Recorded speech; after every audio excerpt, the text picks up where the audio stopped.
تو اس لیے آپ لوگ بھی معمول بنائیں اس کا، رات کی تنہائیوں میں اللہ سے اٹھ کے دعا مانگنے کا معمول بنائیں. اس دعا کی اگر عادت پڑ گئی تو مزے ہی مزے ہیں. پھر جسے پنجابی میں کہتے ہیں موجاں ہی موجاں.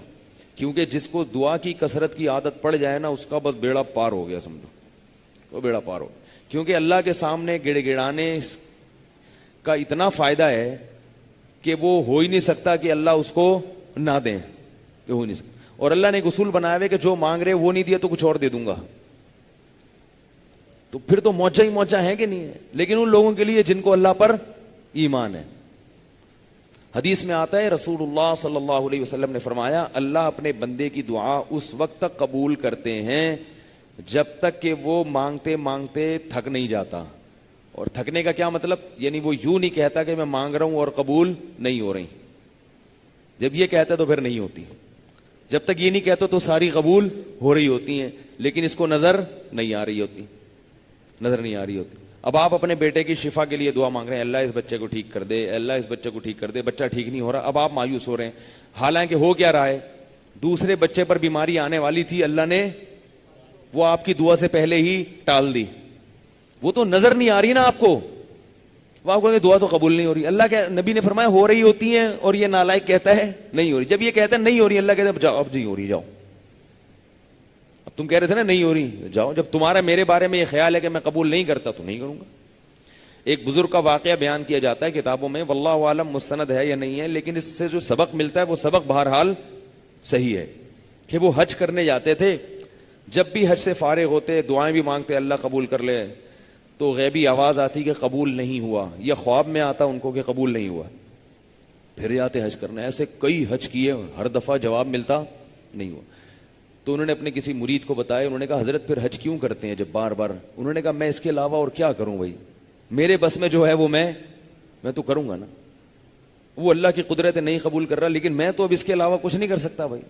یہ تو نہیں کہ اللہ کے در کو چھوڑ کے اگر اللہ کسی کی دعا قبول نہیں کر رہا تو کیا مندر میں جائیں ہم؟ بھگوان یعنی جو بت ہیں ان کے پاس جائیں، بولیں یار وہ تو مان نہیں رہا تو کر دے. تو یہ کہاں سے کرے گا؟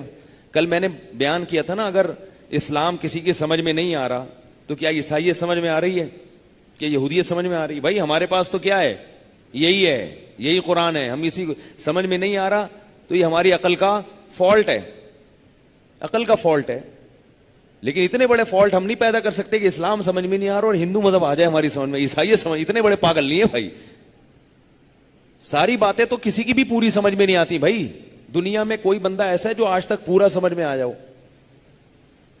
کوئی بھی ایسا نہیں ہے. یہاں بہت سے ایسے لوگ ہیں جو مجھے سمجھتا ہوں یار یہ کافی سمجھ گیا ہوں اس کو. میں ایک واٹس ایپ پہ کسی نے ایک کتاب بھیجی، ایک وہ کارٹون ہوتا ہے نا، اتنی لمبی کتاب ہے نا، وہ اتنی موٹی، اس کے چند صفحات ایک آدمی پڑھ رہا ہے اور اس کتاب پہ لکھا ہوا ہے عورت کو سمجھنے کی کتاب. اس پہ کیا لکھا ہوا ہے؟ اس کا میاں بیٹھا ہوا ہے، اس کو سمجھنے کی کوشش کر رہا ہے. اس کتاب کے کچھ صفحات پڑھے ہیں اور دکھائے وہ اتنی موٹی کتاب کے ابھی صفحات کیا ہیں؟ باقی ہیں. اس کو اپنی بیوی سمجھ میں نہیں آ رہی، اس کو سمجھنے کی کوشش کر رہا ہے، لیکن اس میں صدیاں لگ جائیں گی کیونکہ بہت موٹی کتاب ہے. ٹھیک ہے. تو دنیا میں پورا سمجھ میں کسی کا کوئی بھی، تبھی تو یہ فلم کا لفظ ایجاد ہوا ہے. لوگ کہتے ہیں یار یہ بہت بڑی فلم ہے، کہتے ہیں نا بہت بڑی فلم اس کو کہتے ہیں جو زیادہ تر سمجھ میں نہ آ رہا ہو، تھوڑا سا آ رہا ہو، اس کو کہتے ہیں بہت بڑی فلم ہے. اور جو بالکل ہی سمجھ میں نہیں آ رہا ہو اس کو کہتے ہیں یہ انگلش فلم ہے 3 گھنٹے کی فلموں کے ساتھ. ایک دفعہ گلشن اقبال میں ہمارے ایک شاگرد تھے، انہوں نے کسی بندے کے بارے میں کہا کہ یہ بندہ انگلش فلم ہے اور 3 گھنٹے کی گانوں کے ساتھ.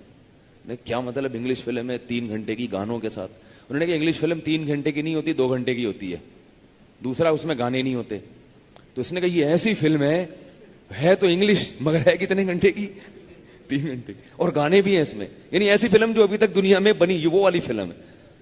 میں نے کہا وہ پتہ نہیں، لیکن تم بہت بڑی فلم ہو یار. اس کا تو مجھے نہیں پتا کہ وہ ہے یا نہیں ہے، لیکن تم جو یہ اصطلاح لے کر آئے ہو مارکیٹ میں، اس سے پتا چل رہا ہے کہ تم بھی کوئی چھوٹی فلم نہیں ہو. تو پورا سمجھ میں کون آتا ہے؟ ایک عقل تھوڑی ہے، کسی کی سمجھ میں کچھ آتا ہے کسی کے نہیں آتا. تو ہر اشکال کا جواب بھی سمجھ میں نہیں آتا بھائی. تو کیا کہہ رہا تھا میں، کہاں چھوڑ کے؟ ہاں اللہ سے دعا مانگو، اگر وہ نہیں قبول ہو رہی تو کیا کہاں جائیں ہم؟ کیا مندر جائیں, کیا چرچ جائیں؟ نہیں بھائی, یہی ہے اللہ, ہمارے پاس تو تیرے علاوہ کوئی آپشن نہیں ہے. تو قبول کرے گا تو بھی, نہیں کرے گا پھر بھی ادھر آئیں گے. حدیث میں دعا ہے, لا ملجا ولا منجا منک الا الیک. کیسی پیاری دعا. فرمائے اے اللہ, تجھ سے بھاگنے کا راستہ بھی ہمارے پاس تیری ہی طرف ہے. یعنی اگر ہم تجھ سے بھاگنا بھی چاہیں تو بھاگ کے آئیں گے کہاں؟ تیری ہی طرف آئیں گے کہ تو ہی بچا لے اپنے عذاب سے. جب آپ پر کوئی مسلط ہو اور سزا دینا چاہے تو اس سے بھاگ کے کہیں اور جاتے ہو یا اس کے پاس آتے ہو؟ اس کے پاس تو کبھی بھی نہیں آؤ گے. ایک بندہ بندوق تان کے کھڑا ہوا ہے مارنے کے لیے, تو اس کے پاس تھوڑی آؤ گے, آپ وہاں سے بھاگو گے. لیکن اللہ اگر آپ کو مارنے کے لیے تیار ہیں تو آپ اللہ سے بچ کے کہیں نہیں جا سکتے. پھر آپ اللہ ہی کے پاس آؤ گے, اللہ بس تو ہی بچا لے, اللہ ہی کے پاؤں میں گر جاؤ گے. وہ کسی نے حضرت موسیٰ علیہ السلام سے پوچھا نا, واللہ عالم یہ واقعہ کتابوں میں لکھا ہے, سند ہے نہیں ہے, لیکن اس واقعے کے جو مفہوم ہے وہ بہرحال صحیح ہے, کہ موسیٰ علیہ السلام سے کسی نے پوچھا کہ اگر یہ دنیا کے جتنے حوادث ہیں یہ تیر ہوں اور اس تیر کا چلانے والا اللہ ہو تو ان تیروں سے کیسے بچ سکتے ہیں؟ بھئی ایک تیر انداز آپ کی طرف تیر لے کے کھڑا ہوا ہے, تو بچنے کا طریقہ کیا؟ بھاگ جاؤ وہاں سے, نیچے ہو جاؤ, جب وہ تیر پھینکے آڑ میں آ جاؤ.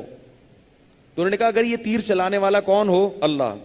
اور تیر کیا ہے؟ یہ حوادث جتنے بھی آ رہے ہیں مصیبتیں, یہ تیروں. تو موسیٰ علیہ السلام سے پوچھا کہ پھر تیر سے بچنے کا طریقہ کیا ہے؟ انہوں نے کہا ایک ہی طریقہ ہے, تیر چلانے والے سے دوستی کر لو, اس کے علاوہ آپ کے پاس بچنے کا کوئی آپشن نہیں. تو یہی ہو سکتا ہے بھائی. تو اگر قبول نہیں ہو رہی تو بھی کس کے پاس جانا ہے؟ اللہ. اور اللہ سے یہی کہنا ہے, اور اسی بنیاد پر اللہ دعائیں قبول کرتے ہیں کہ یہ کسی اور کے در پہ نہیں جاتا. باقی اللہ آزماتے ہیں. اگر اللہ ایسے قبول کرنا شروع کر دے نا, ادھر آئے آپ نے کہا اللہ میری بیوی کو نیک فرما بردار بنا دے, ادھر گئے بیوی چائے لے کے کھڑی ہوئی آپ کے ٹرے میں, یہ لیں, پھر شربت لا رہی ہے. ایسا اگر گھروں میں نظام ہو جائے, خدا کی قسم کیا انسان کی زندگی بن جائے. اور پھر آپ لیٹے تو پاؤں دبا رہی ہے, آپ کہہ رہے نہیں بیگم یہ تکلف نہیں, نہیں یہ تو میرا فرض بنتا ہے, آپ میرے سر کے تاج ہیں, آپ ہی تو ہیں جو اس گھر کا کرایہ بھی دیتے ہیں, گیس بجلی کا بل بھی دیتے ہیں, کما کے لاتے ہیں, چاہیے نا. اگرچہ ٹائم پہ نہیں لاتے کوئی بات نہیں, لا تو دیتے ہیں نا, کھلا تو دیتے. تو اب آپ کیا ہوگا؟ بولے یار تو فوراً قبول ہو گئی, یہ تو وہی ہو جائے گا. ایک لطیفہ ہے اگر آپ اجازت دیں.